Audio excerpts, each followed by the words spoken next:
Okay, so we'll start with the review of projectile today. And projectile motion is a type of motion that is a combination of two motions, two independent motions. But those independent motions is one is uniform and the other one is non-uniform. The uniform motion is happening on the horizontal axis, and the non-uniform motion is happening in the vertical axis. So when we see this, is the same in the difference between projectile motion and relative motion is that relative motion was a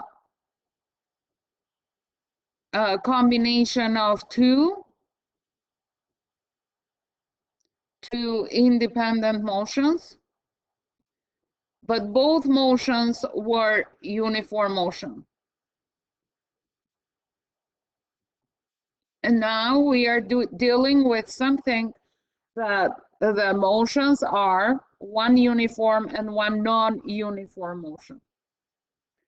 Now, since in the horizontal motion, what we have is a uniform motion, then the only formula that we use in uniform motion is displacement is velocity times time.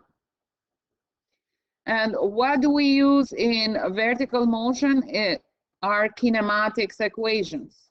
All those kinematics equations that we have discussed and seen for a long period of time. Now, what is projectile motion?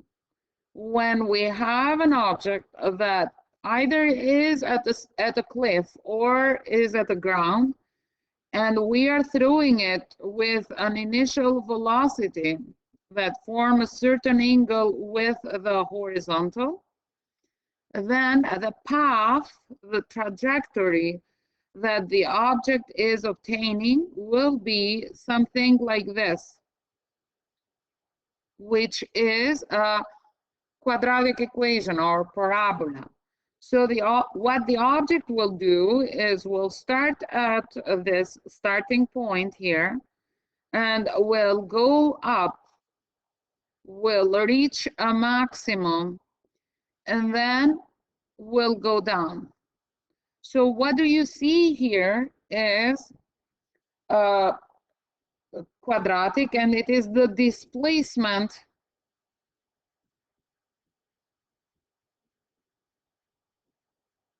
graph.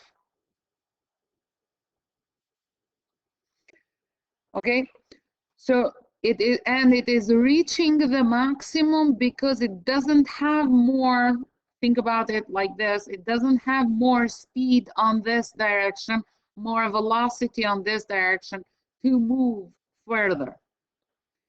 Okay, this is the ideal situation. And in an ideal situation, what do we consider is that the wind is not affecting the motion and the air resistance is neglectable. If we are considering the air resistant and the air resistant, because the wind will make it go left, right. If we are considering the air resistant, then what will happen with the trajectory is that we'll reach the maximum at the lowest point and will obtain a shorter range. Because when the object is moving in the horizontal axis, what we call it is the range. Okay, now when we have air resistant, then the range in the ideal situation is greater than the range when we have air resistant. participating on this motion. Okay, so now let's work with the equations. So if we have an object that is moving, it is thrown in the air with an initial velocity, let's say 20 meters per second, at an angle of 30 degrees with the horizontal, then we can easily break this down into two. In the horizontal, this will be the horizontal component of the initial, and on the vertical, and this will be the vertical component of the initial velocity. Why are we doing this? We are doing this because the projectile motion is a combination of two independent motion, horizontal and vertical. Therefore, let's break it down into two. Now, horizontal and a vertical component of the motion. In the horizontal, we have a uniform motion. In the vertical, we have a non-uniform motion. Having a uniform motion means that acceleration in the horizontal is equal to 0. And having a non-uniform motion means that we will have an acceleration. But since we are throwing this object at the surface of the Earth, the acceleration on the vertical will be the acceleration due to gravity, which is a negative 9.81 meters per second squared. If you are dealing with a different planet, then you will place here whatever is the acceleration due to gravity at that planet.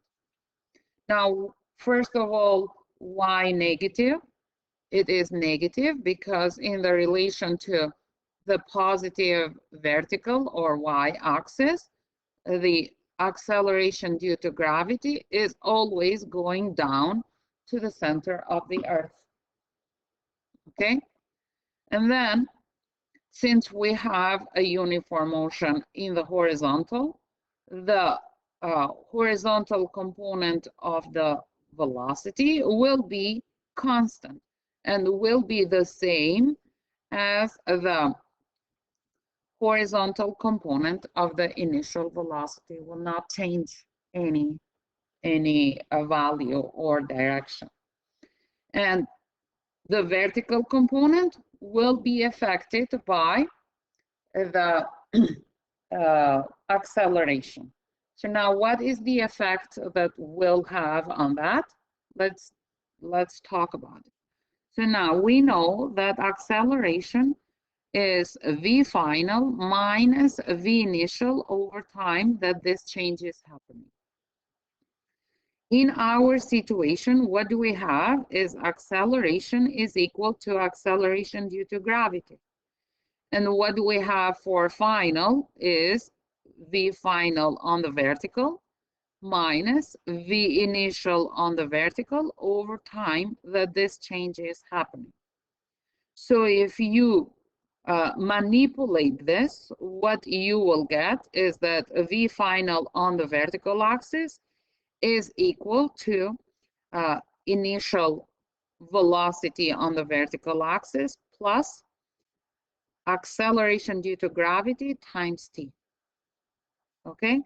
Now, since we are dealing with the acceleration due to gravity being negative 9.81, we can say that v on the vertical axis will be whatever is the vertical component of the initial minus 9.81 t.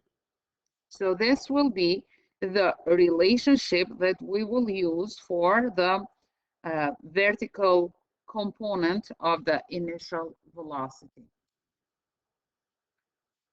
So then we will take this relationship and then we will say that the vertical component of the velocity will follow the equation VIV minus 9.81 t. And now, since we are dealing with the horizontal component of the motion, then you can say x, or you can say dx, or you can say d horizontal is the same thing, is equal to whatever is the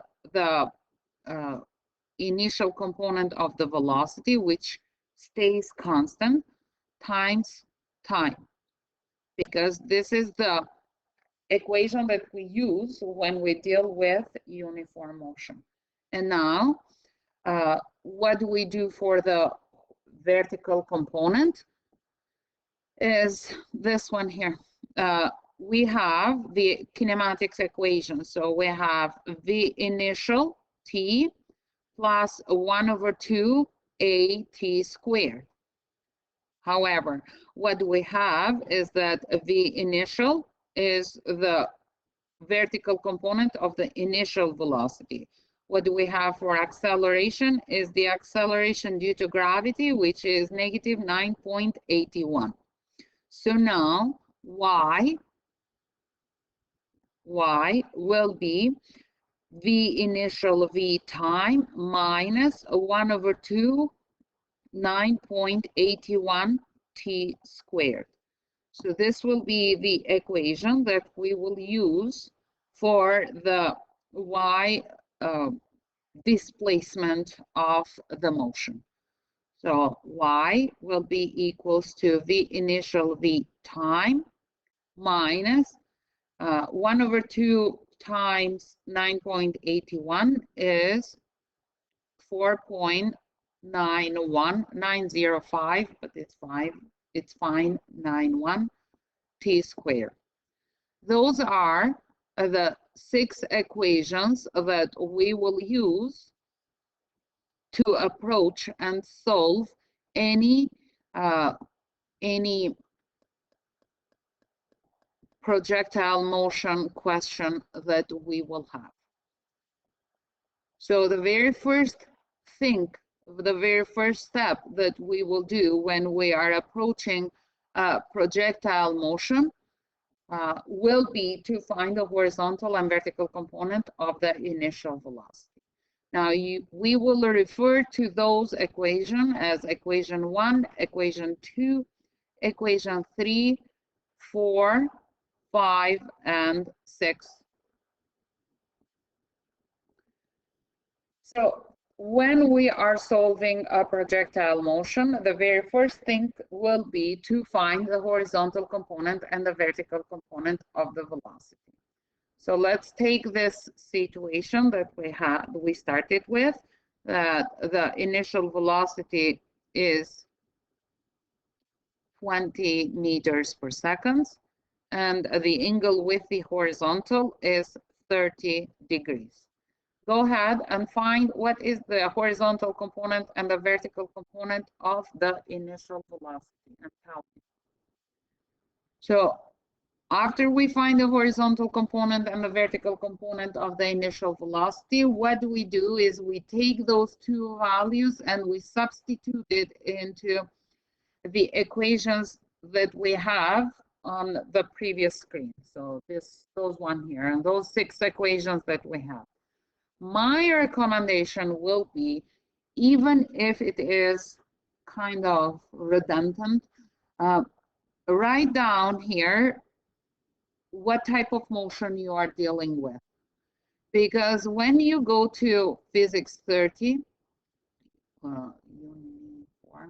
when you go to physics 30, you will have questions that deal with this when an electron is entering in between 2 parallel plates.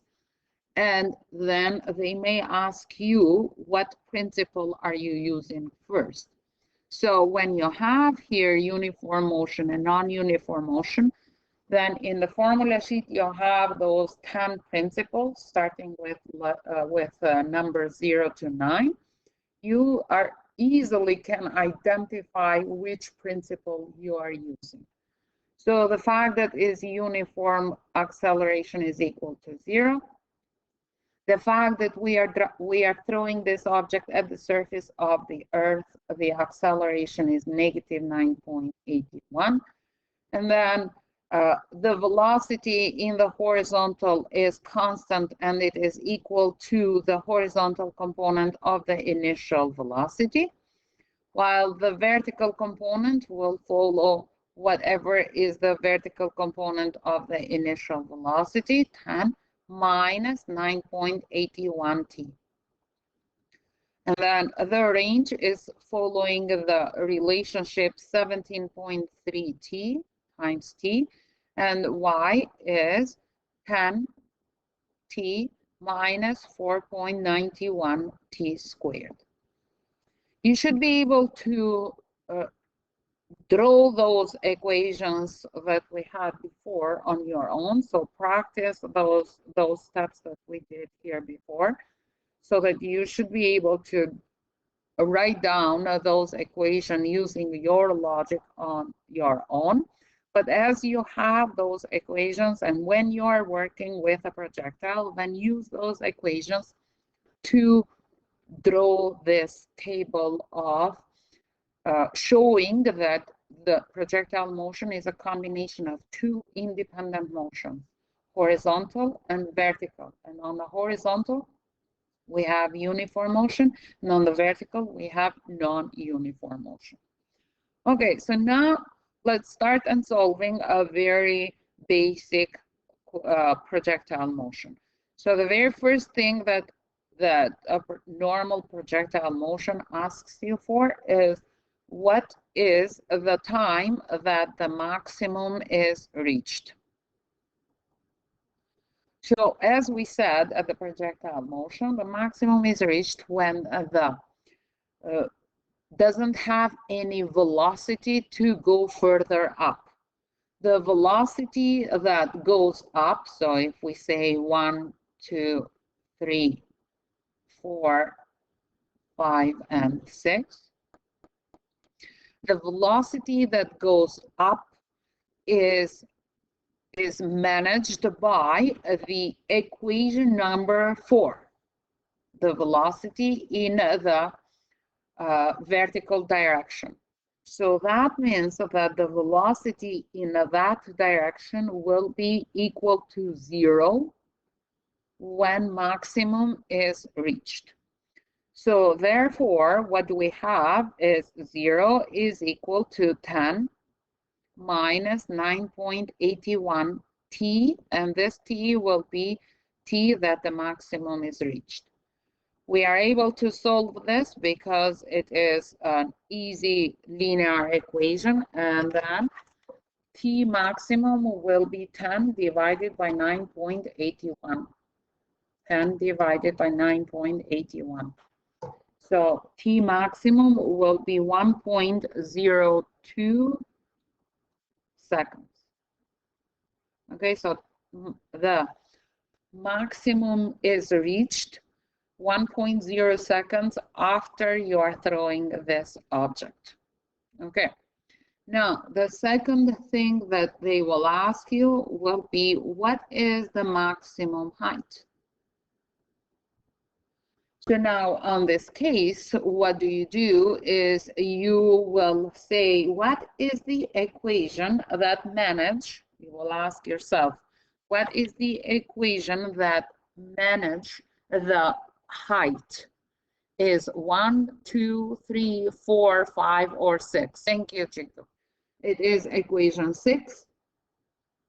And why is it so? Because we have y, meaning that is a displacement, and it is in the vertical axis. So this is what we are asking for. What is the maximum height? The maximum height when you are throwing an object is this one here, which deals with the vertical direction or displacement of the object. So the equation that manages it is equation y. So y, and what will be the time that we have to substitute here in this equation to calculate what is the maximum height? Answer me on the time. in our case will be 1.02, which is the maximum time. So t, we will use y for t equals to t max. So in this case, what we will have will be 10 times 1.02 minus 4.91, 1.02 squared. So in your calculator, times 10 minus 4.91 times 1.02 squared will be equals to y maximum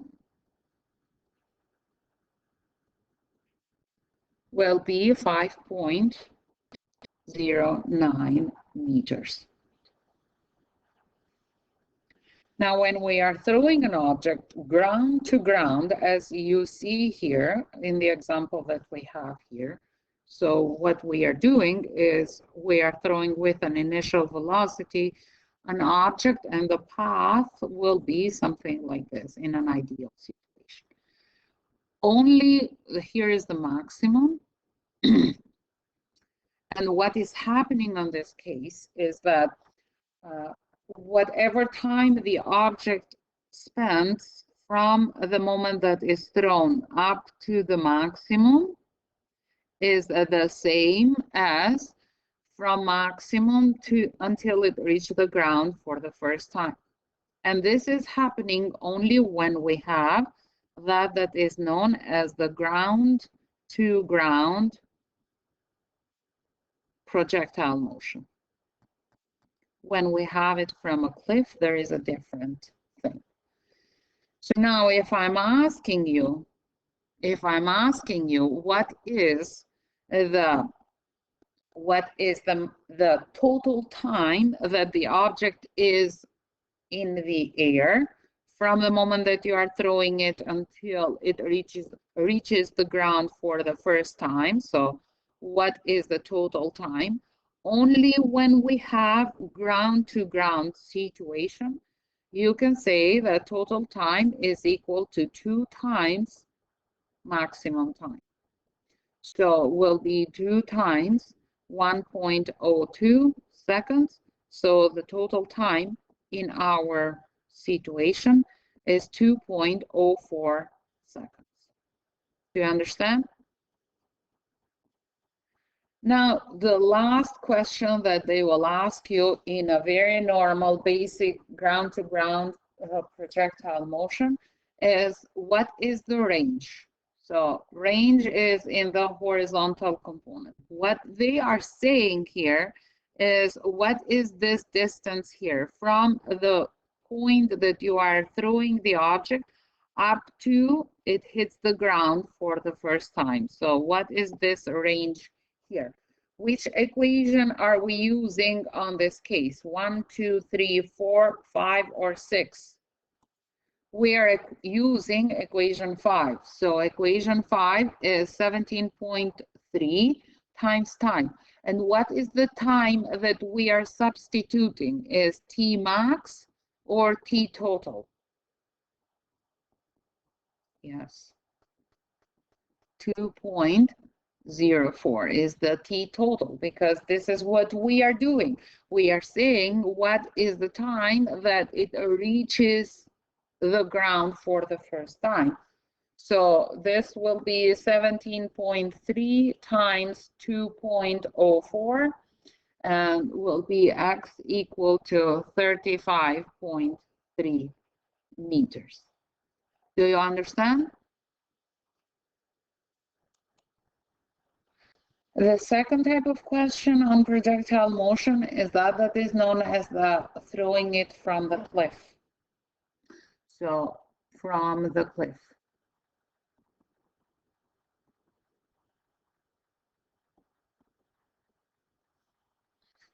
What is happening here is that we have a cliff that has a certain height from the ground, and we are throwing an object either with a velocity that has a certain angle with the horizontal, or with a velocity that is straight up or with a velocity that has a negative angle with the horizontal, or an angle that is below the horizontal line. All those three cases are dealt in the same way. What we will do is we will find the horizontal component of the initial velocity and the vertical component of the initial velocity. And if it is positive, then we say what is positive. If it is negative, like in this case here, for the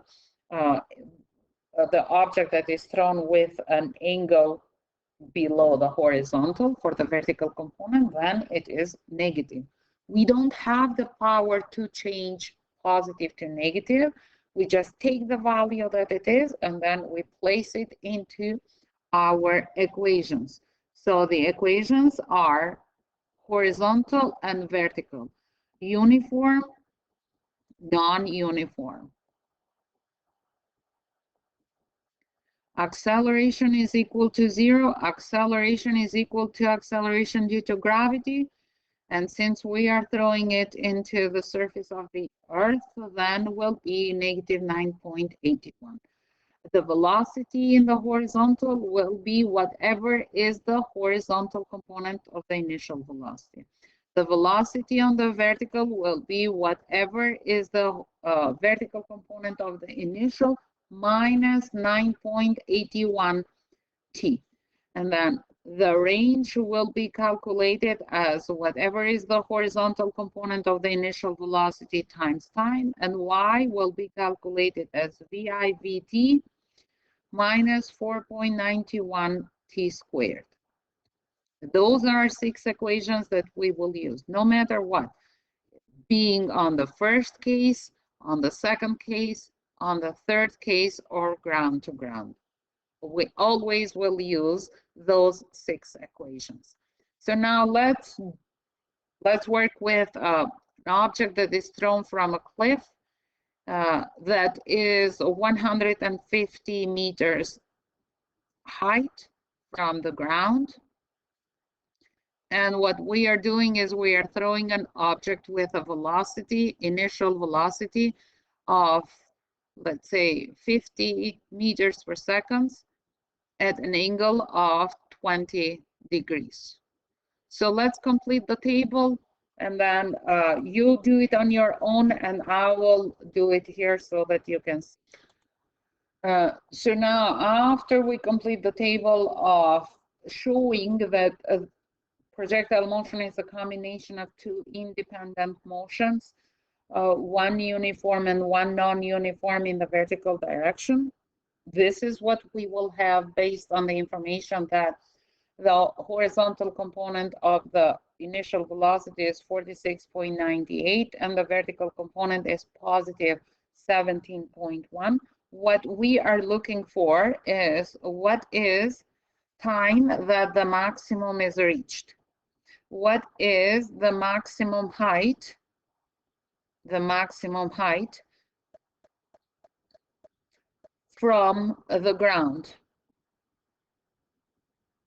and from the cliff.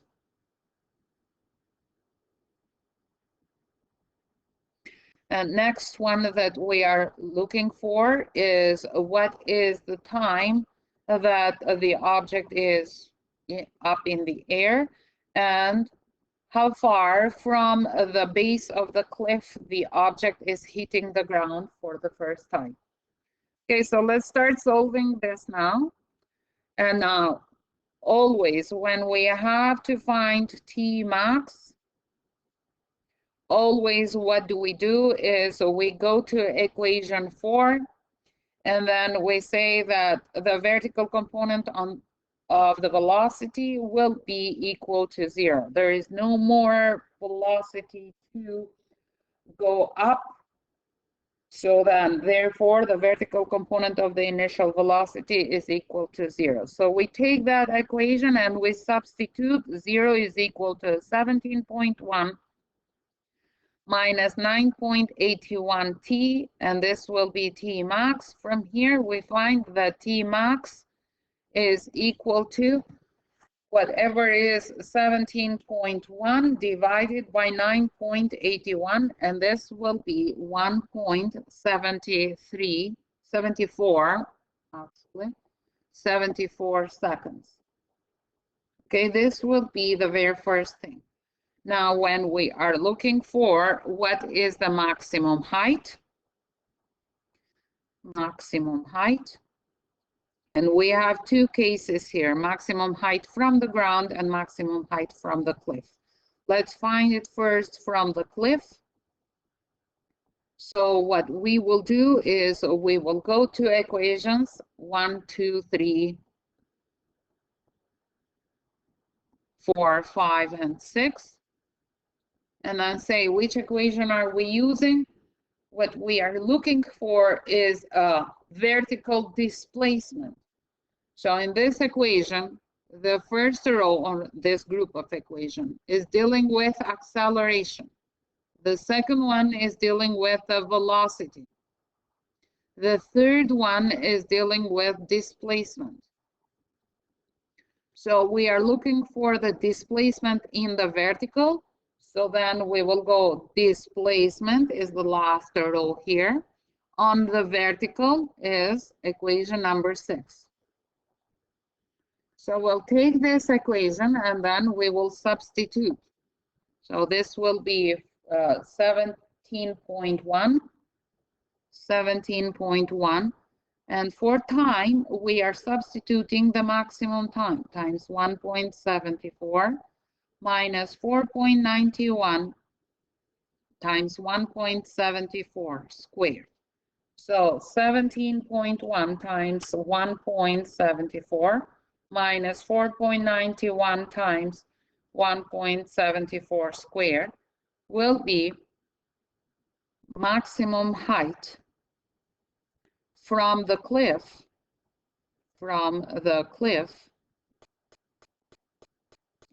will be 14.89 meters. And now what is the maximum height from the ground? What we are doing is we are adding the height of the cliff. So maximum height from the ground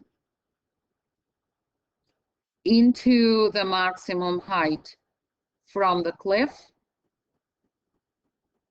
We will add the height of the cliff. That in our case is 150. So 14.89 plus 150 will be equals to 164.89 meters.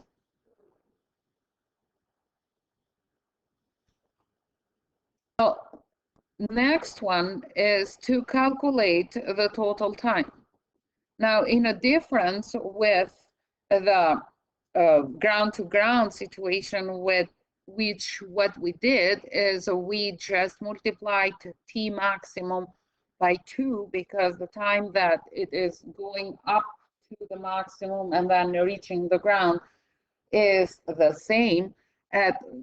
When you are throwing an object from a cliff, the path will be something like this. So the total time that the object is up in the air will include the time that the maximum is reached at this point here. And then it is going through the cliff, and then it is going down to the ground. So the way that we do this is by using the calculator. So what do we do in our calculator is we will find the time, that the object is going down 150 meters. So the equation that we have to solve is whatever is the height of the cliff, so negative 150. Why negative? Because the ground in the relation to the horizontal axis is negative, going down is a negative 150. So whatever is the height of the cliff minus will be negative that height of the cliff equals to the equation that we have for y. So 17.1 t, 17.1 t, and this will be t total minus 4.91 t total squared. Now, this is a quadratic equation, and I'm not expecting that you will know how to solve a quadratic equation. If you do, then fine, go ahead and do it. However, what I'm expecting you to do is to find a point of intersection between negative 150 using your calculator and 17.1 t as using it minus 4.91 t squared using as y2. So in your calculator, enter negative 150 and 17.1 t or x minus 4.91 t squared and find the point of intersection. So after you find the point of intersection, what you will have is t total is equal to 7.54 seconds. As you see here, this is not double the total, the maximum time, okay? Because it needs more time to go through the height of the cliff. And then when we are looking for, the last thing that we are looking for is x.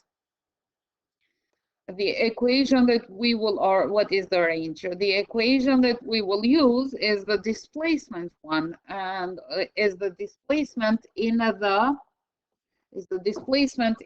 horizontal axis. So what we will do is we will take equation 5 and we will substitute time, which one?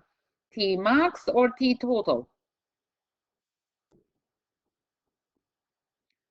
So X is equal, yes, T total, 46 point, what was it? 46.98 times T total equals to 46.98 times 7.54, and this using your calculator, 46.98 times 7.54 will be equals to 354.2 meters. Is this clear? Do you have questions? What I will do now is I will take those equations for this situation that we had here, and then I will calculate I will add into this, and I will calculate what is the velocity at t equals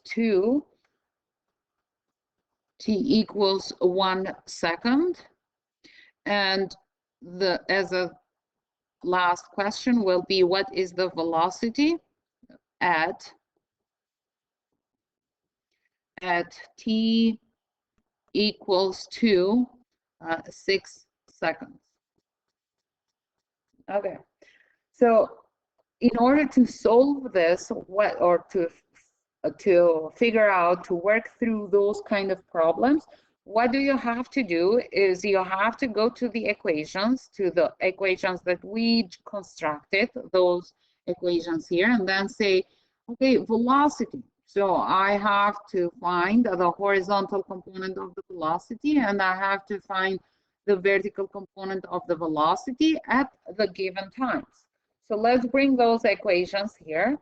So we'll have for the horizontal component of the velocity, we will have 46.98. And for the vertical component of the velocity, what we will have is 17.1 minus 9.81 t. And the same thing is for the second one. So we are working side to side. So the horizontal component of the velocity will be 46.98, and the vertical component will follow the relationship of 17.1 minus 9.81 t. And if t for the first case is 1 second, then we will have 17.1 minus 9.81 times 1 second, so that the vertical component of the velocity at 1 second will be 7.29.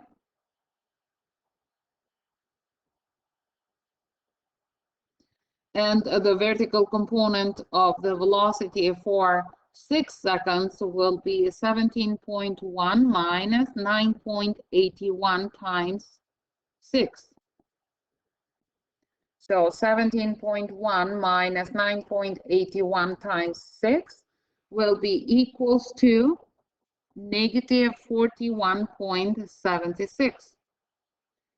Now that we have both the horizontal component and the vertical component for both times, t equal 1 and t equals 6, we will find what is the velocity, because when we know what is the horizontal component and the vertical component of any vector, we are able to figure out what is the vector itself.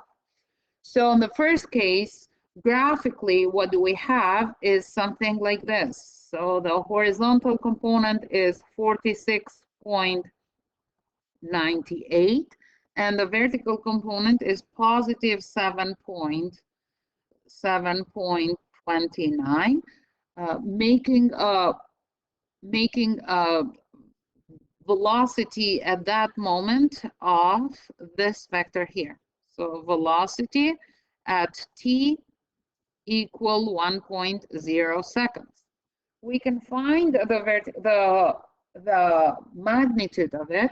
So the velocity will be 46.98 squared plus 7.29 squared, the whole thing square root.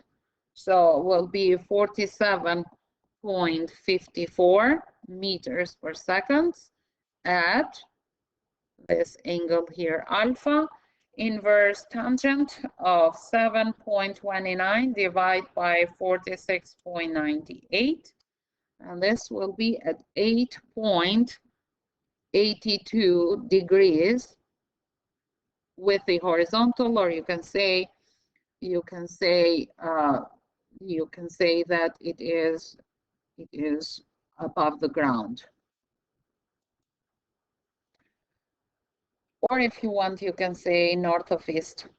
It doesn't really matter. So this will be the velocity before it reaches the maximum, and at time equal 1 second.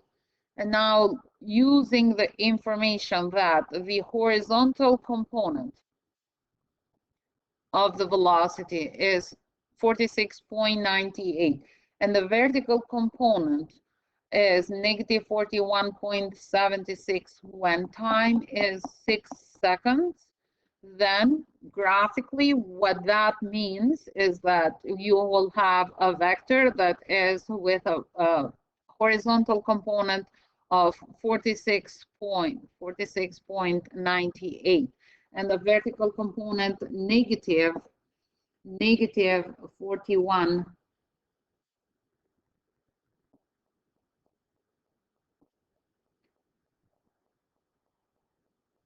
Negative 41.76, creating a vector that will look like this. The velocity vector that will look like this. The magnitude of this vector will be 46.98 squared plus 41.76 square the whole thing square root equal to 62.86 meters per second. And the angle alpha is inverse tangent of 41.76 over 46.98 at 41.63 degrees, and this will be south of east. Or you can say below the horizontal, both cases will be below the horizontal line, both cases will be correct.